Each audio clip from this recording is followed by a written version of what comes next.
Hello friends, इस video में हम एरर्स के बारे में डिस्कस करेंगे। चलिए शुरू करते हैं। Difference between true value and measured value are called errors और अनसर्टेनिटी इन मेजरमेंट। एरर्स को ब्रॉडली दो टाइप में डिवाइड किया जाता है। पहला होता है सिस्टमैटिक एरर और दूसरा random error.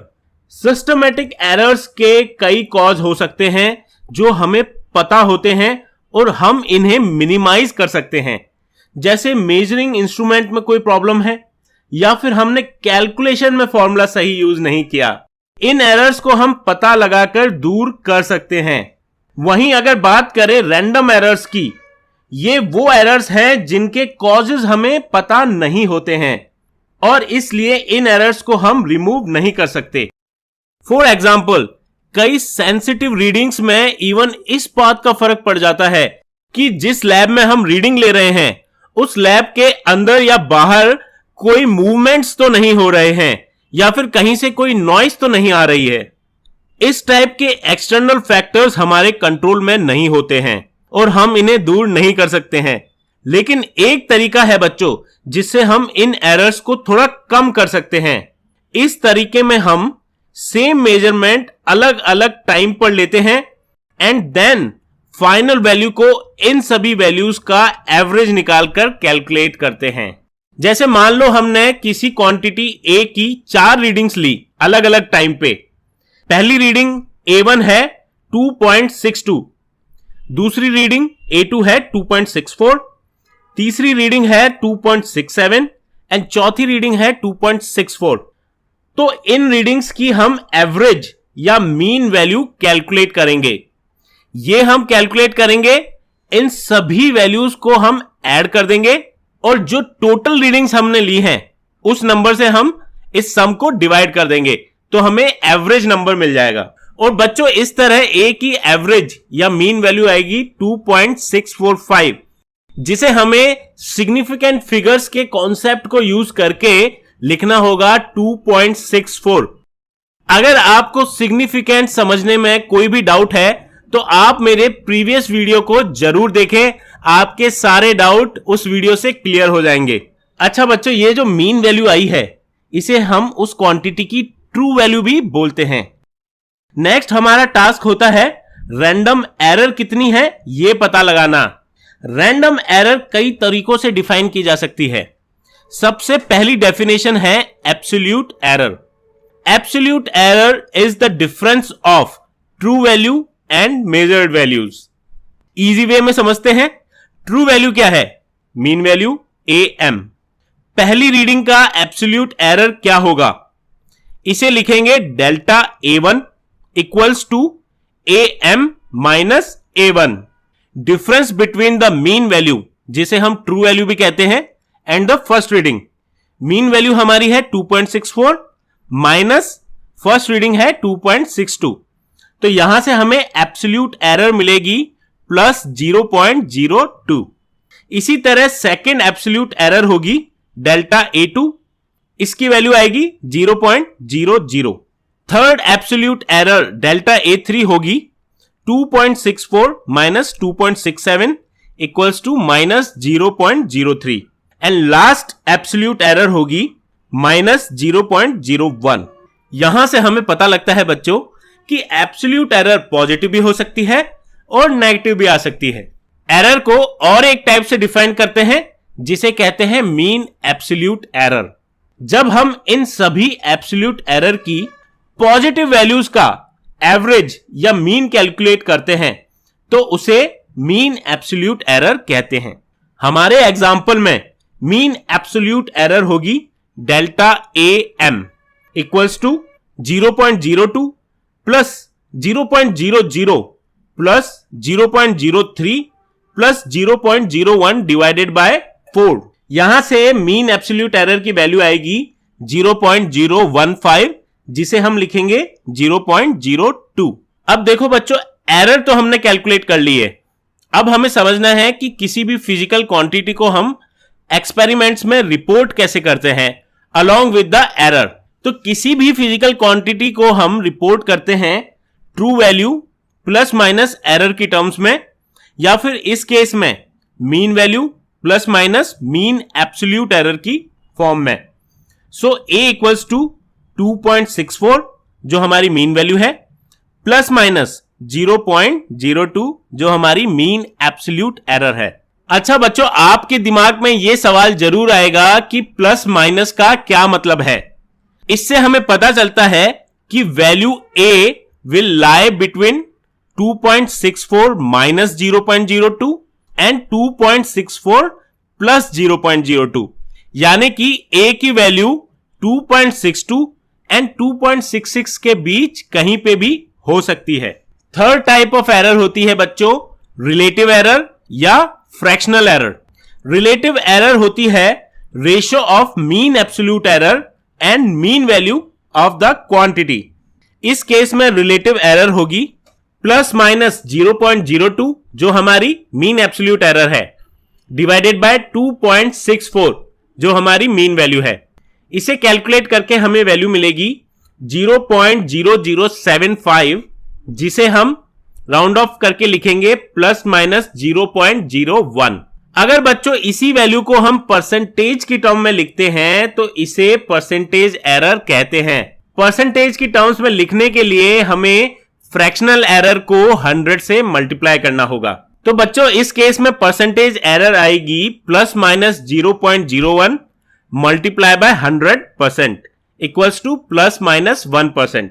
Therefore quantity A को परसेंटेज एरर की टर्म्स में ऐसे भी लिख सकते हैं, A equals to 2.64 plus minus 1%। अब समझते हैं सबसे इंपॉर्टेंट बात बच्चों। मान लो कुछ फिजिकल क्वांटिटीज आपको दे रखी हैं जिन्हें आपको ऐड करना है या जिनका आपको डिफरेंस निकालना है या फिर उन्हें मल्टीप्लाई करना है या डिवाइड करना है। इन सभी केसेस में एरर को कंसीडर करते हुए कैसे हम plus minus multiply and divide करते हैं, इनके क्या रूल्स हैं जान लेते हैं। सम और डिफरेंस के लिए सेम रूल होता है। अगर दो क्वांटिटीज ऐड या सब्ट्रैक्ट हो रही हैं जिनकी एरर्स भी दे रखी हैं तो फाइनल रिजल्ट में एरर्स दोनों क्वांटिटीज की एरर्स को ऐड करके निकालेंगे। बच्चों इस बात का बिल्कुल भी फर्क नहीं पड़ेगा कि हम उन फिजिकल क्वांटिटीज को एक्चुअली ऐड कर रहे हैं या सब्ट्रैक्ट कर रहे हैं, फाइनल एरर हमेशा ऐड करके ही आएगी। फॉर एग्जाम्पल अगर हमें दो वॉल्यूम दे रखे हैं V1 equals to 10.2 plus minus 0.02 centimetre cube, ये एक वॉल्यूम है, और दूसरा वॉल्यूम है V2 equals to 6.4 plus minus 0.01 centimetre cube.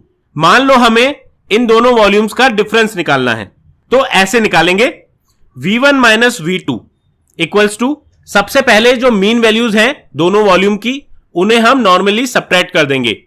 10.2 minus 6.4 equals to 3.8 centimetre cube. इस डिफरेंस की एरर निकालने के लिए हम V1 एंड V2 की एरर्स को ऐड करेंगे। देयरफॉर फाइनल एरर आएगी पहले वॉल्यूम की एरर प्लस दूसरे वॉल्यूम की error equals to plus minus 0.03 centimetre cube. तो बच्चों फाइनली हम इस वॉल्यूम के डिफरेंस को रिपोर्ट करेंगे 3.8 प्लस माइनस 0.03 सेंटीमीटर क्यूब से। बच्चों अब बात करते हैं जब क्वांटिटीज मल्टीप्लाई या डिवाइड हो रही हो तब रिजल्टेंट एरर्स कैसे निकालनी है। मल्टीप्लीकेशन एंड डिवीजन दोनों के सेम रूल्स हैं। यहां सिंपल टर्म्स में यह याद रखना है कि मल्टीप्लीकेशन या डिवीजन के केस में दो क्वांटिटीज के प्रोडक्ट या डिवीजन का जो रिजल्ट है उसकी फ्रैक्शनल एरर उन दोनों वैल्यूज के फ्रैक्शनल एरर्स के सम के बराबर होगी। एग्जांपल समझते हैं तो और अच्छी तरह क्लियर हो जाएगा। अगर x equals to a times b दे रखा है या फिर x equals to a divided by b दे रखा है तो x की फ्रैक्शनल एरर जो कि delta x divided by x होगी, उसकी वैल्यू आएगी plus minus delta a by a की fractional error plus delta b by b की फ्रैक्शनल एरर। तो बच्चों इस तरह हम जो भी क्वांटिटीज मल्टीप्लाई हो रही हैं उन सभी के फ्रैक्शनल एरर को ऐड करते हैं और इससे हमें उन दोनों क्वांटिटीज के प्रोडक्ट का फ्रैक्शनल एरर मिलता है। यहां भी बच्चों हमें याद रखना है कि चाहे मल्टीप्लीकेशन हो या डिवीजन दोनों केस में हमें फ्रैक्शनल एरर्स को ऐड ही करना होगा। फॉर एग्जाम्पल अगर मास और डेंसिटी दिया गया है और वॉल्यूम निकालना है, वॉल्यूम का मास एंड डेंसिटी की टर्म्स में फॉर्मूला है volume V equals to mass m divided by density rho. Mass हमें मान लो दिया गया है m equals to 12.4 plus minus 0.1 kg और डेंसिटी दी गई है 4.6 प्लस माइनस 0.2 kg पर मीटर क्यूब। यहां वॉल्यूम की वैल्यू होगी V equals to 12.4 divided by 4.6 equals to 2.69 metre cube, जिसे हम राउंड ऑफ करके लिखेंगे 2.7 मीटर क्यूब। अब हम वॉल्यूम में एरर कैलकुलेट करने के लिए फॉर्मूला लगाएंगे delta V by V, volume का fractional error, equals to plus minus delta M by M, mass में fractional error, plus delta rho by rho, density में फ्रैक्शनल एरर। यहां से हमें कैलकुलेट करने पर डेल्टा V की वैल्यू मिल जाएगी बच्चों, जो आएगी प्लस माइनस 0.14। इस तरह वॉल्यूम की फाइनल वैल्यू हम रिपोर्ट करेंगे volume V equals to 2.7 plus minus 0.14 metre cube. Last में हम देखते हैं बच्चों, अगर फॉर्मूले में values raise to some power दी गई हैं तो रिजल्टेंट एरर कैसे निकालनी है।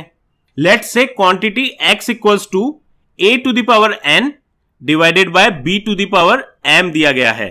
यहां मल्टीप्लीकेशन एंड डिवीजन वाले केस की तरह फ्रैक्शनल एरर्स ऐड करनी है, लेकिन इस बार वेटेड फ्रैक्शनल एरर्स ऐड करनी होंगी।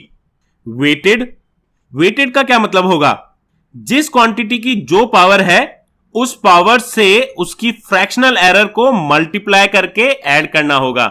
यहां a की पावर n है और b की पावर m है, therefore delta x divided by x, जो कि x का फ्रैक्शनल एरर है, equals to plus minus n times delta a divided bye a plus m times delta b divided by b।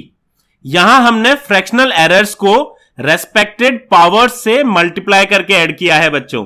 For example अगर formula दिया गया है t equals to 2 pi under root l divided by g, यहां t की percentage error calculate करनी है। Length l की percentage error है प्लस माइनस 1% और एक्सीलरेशन ड्यू टू ग्रेविटी की परसेंटेज एरर है plus minus 2%। Time period t को हम लिख सकते हैं t equals to 2 pi l to the power 1/2 divided by g to the power 1/2। बच्चों ये बात ध्यान रखें कि एरर निकालने में अगर कोई कांस्टेंट वैल्यू मल्टीप्लाई हो रही है तो वो काउंट नहीं करेंगे। केवल फॉर्मूले में जो फिजिकल क्वांटिटीज हैं जैसे लेंथ, एक्सीलरेशन, वेलोसिटी एक्सेट्रा, इन्हीं को कंसीडर करना है। यहां फॉर्मूला लगाने पर हमें मिलेगा delta t by t multiply by 100, क्योंकि हम परसेंटेज एरर की बात कर रहे हैं, equals to plus minus 1/2 multiply by delta l by l plus 1/2 multiply by delta g by g, और इस पूरे एक्सप्रेशन को हम 100 से मल्टीप्लाई कर देंगे तो हमें परसेंटेज एरर मिल जाएगी। Therefore percentage error in t equals to plus minus 1.5%। तो इस तरह मेरे प्यारे बच्चों हमने errors in measurement quickly revise कर लिया है।